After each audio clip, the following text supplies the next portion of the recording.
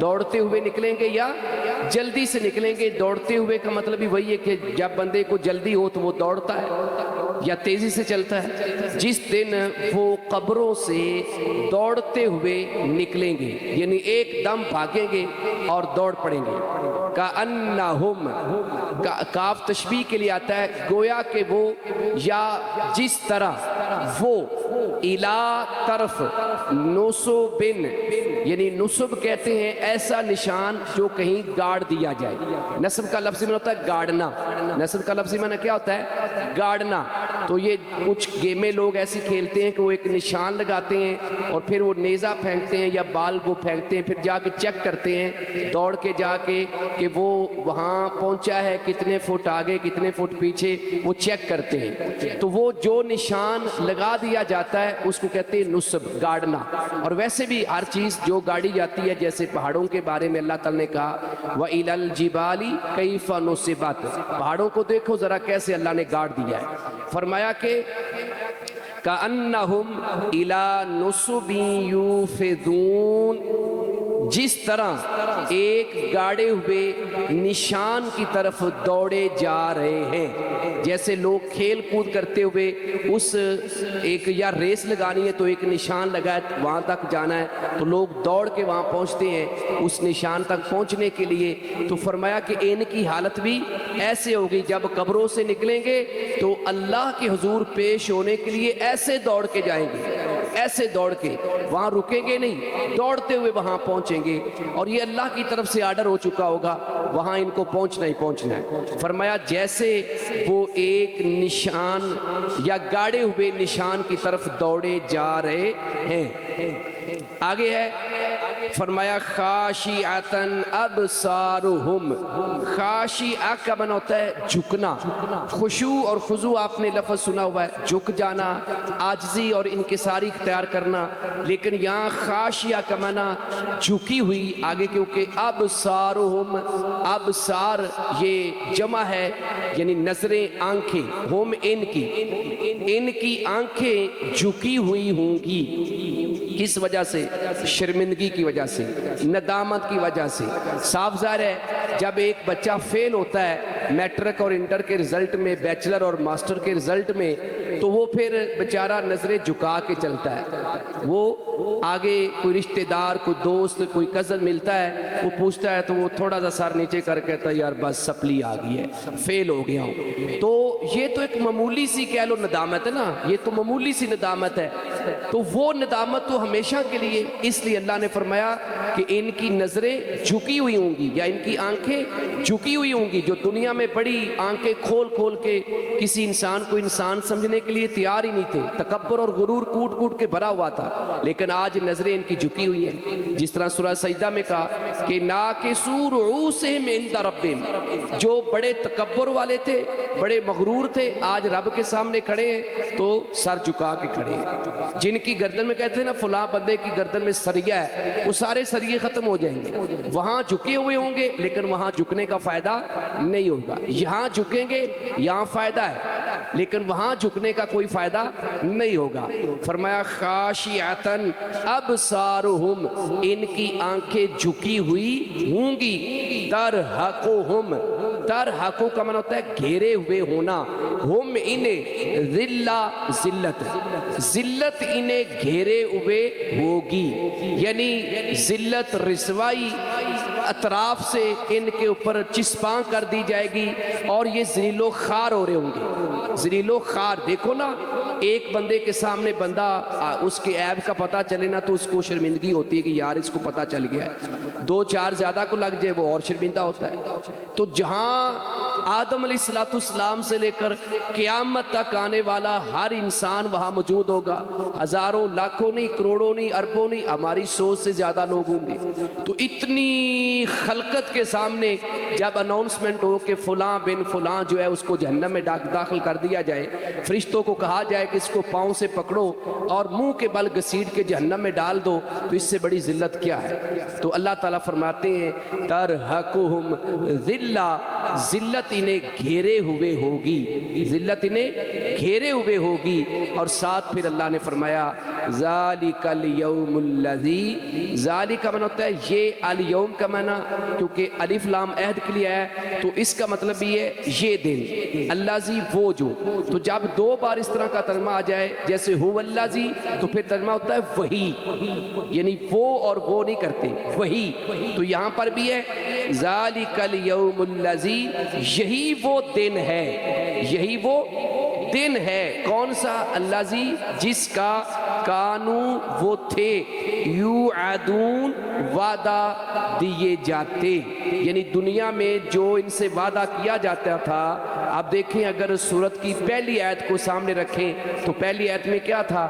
سأل سائل بعذاب واقع, آپ سے سوال کرنے والا, ایک پوچھنے والا پوچھ رہا ہے, سوال کر رہا ہے عذاب کے بارے میں جو واقع ہونے والا ہے. تو عذاب اصل میں کیا ہے؟ وہ اللہ کا وعدہ ہے, جو اللہ کا وعدہ ہے. تو اللہ نے فرمایا یہی وہ وعدہ ہے جس کا تمہیں بار بار کہا جاتا تھا کہ قیامت آنی ہے, اللہ کے حضور پیش ہونا ہے اور برائی کرنے والے کو اس کے مطابق سزا ملنی ہے. تو اب یہ سارا کچھ ہو گیا ہے, اب تم جہنم کے اندر جاؤ گے اور جو وعدہ ہم نے کیا تھا, جس کے اوپر تم میرے پیغمبر علیہ السلام کو کہتے تھے کہ اگر تم سچے ہو تو پھر پورا کر کے دکھاؤ. وَيَقُولُونَ مَتَى هَذَا الْوَعْدُ إِن كُنتُمْ صَادِقِينَ, سورہ ملک میں پڑھتے ہو نا. یعنی چھوٹی بات نہیں ہے کہ اللہ کے پیغمبر علیہ السلام سے کہہ رہے ہیں کہ اگر تم سچے ہو تو پھر کرو گل, کیوں جی؟ تو اللہ تعالیٰ نے کہا یہی وہ وعدہ ہے. ذالک الیوم الذی کانوا یوعدون, یہی وہ دن ہے جس کا وہ وعدہ دیے جاتے تھے, جس کا وہ وعدہ دیے جاتے تھے یا جس کا ان سے وعدہ کیا جاتا تھا. دونوں ترجمے آپ کر سکتے ہیں, جس کا ان سے وعدہ کیا جاتا تھا. یہ دن آج آ چکا ہے, اب اس میں کوئی شک اور ڈاؤٹ ان کو نہیں رہا, اب سارا کچھ ان نے اپنی آنکھوں سے دیکھ لیا ہے. تو اس سورہ مبارکہ میں مجموعی اعتبار سے ہمیں فکر آخرت دی گئی ہے. جہاں اللہ نے مجرمین اور باغیوں کا ذکر کیا, ان کی سزاؤں کا ذکر کیا, ان کو وارننگ دی, وہاں اللہ تبارک و تعالیٰ نے اہل ایمان کا اور نیک اور صالح اعمال کرنے والوں کا بھی ذکر کیا, ان کی محنتوں اور کاوشوں کو اپریشیٹ کیا اللہ تبارک و تعالیٰ نے. تو یہ بھی ایک موٹیویشن ہوتی ہے. اسلام کے اندر دو لفظ عام چلتے ہیں, ایک ہوتا ہے ترغیب اور ایک ہوتی ہے ترہیب. ترغیب ہوتا ہے کسی کو اچھی چیز, کوئی اس کو انعام بتا کے کے موٹیویٹ کیا جاتا ہے اور ترہیب ہوتی ہے، اس سے ڈرایا جاتا ہے کہ اگر تم ایسا نہیں کرو گے تو یہ سزا بھی ہو سکتی ہے۔ تو اس صورت کے اندر دونوں چیزیں ہمارے سامنے رکھی گئی ہیں، لہٰذا ہمیں چاہیے کہ ہم اس سورہ مبارکہ سے جو ہمیں سبق اور درس ملا ہے کہ ہم نے پیارے پیغمبر علیہ السلام کی اطاعت کرنی ہے اور کتاب و سنت کے مطابق اپنی زندگی کو بسر کرنا ہے، اور اس بات پر 100% ایمان اور یقین رکھ کے عمل کرنا ہے کہ ہمیں ان نیکیوں کا صحیح معنوں میں جو بدلہ ملنا ہے وہ آخرت میں ملنا ہے۔ گو کہ نیکیوں کے حسنات کے اثرات ثمرات دنیا میں بھی ملتے ہیں، لیکن جو اس کا حقیقی اجر ہے وہ ہمیں صرف آخرت میں ملے گا انشاءاللہ۔ اللہ سے ہمیں اچھے کی امید رکھنی چاہیے اور اچھائی کے لیے ہمیں ہر وقت تیار رہنا چاہیے، محنت کرنی چاہیے۔ اللہ سے دعا ہے کہ اللہ تعالیٰ یہ جو ہم نے تھوڑی سی کاوش کی، اس سورہ مبارکہ کو پڑھا، یقیناً قرآن کی ایک ایک آیت ہمارے لیے کل شہادت دے گی، گواہی دے گی۔ اللہ سے ہم دعا کرتے ہیں کہ اللہ اس سورہ مبارکہ کو ہمارے حق میں وکیل اور گواہ بنا دے، یہ ہمارے حق میں گواہی دے کہ اللہ انہوں نے مجھے پڑھا سمجھا اور جو میں نے کہا وہ انہوں نے کیا، اللہ ہمیں اس کے مطابق عمل کرنے والا بنا دے۔ وما توفیقی الا باللہ۔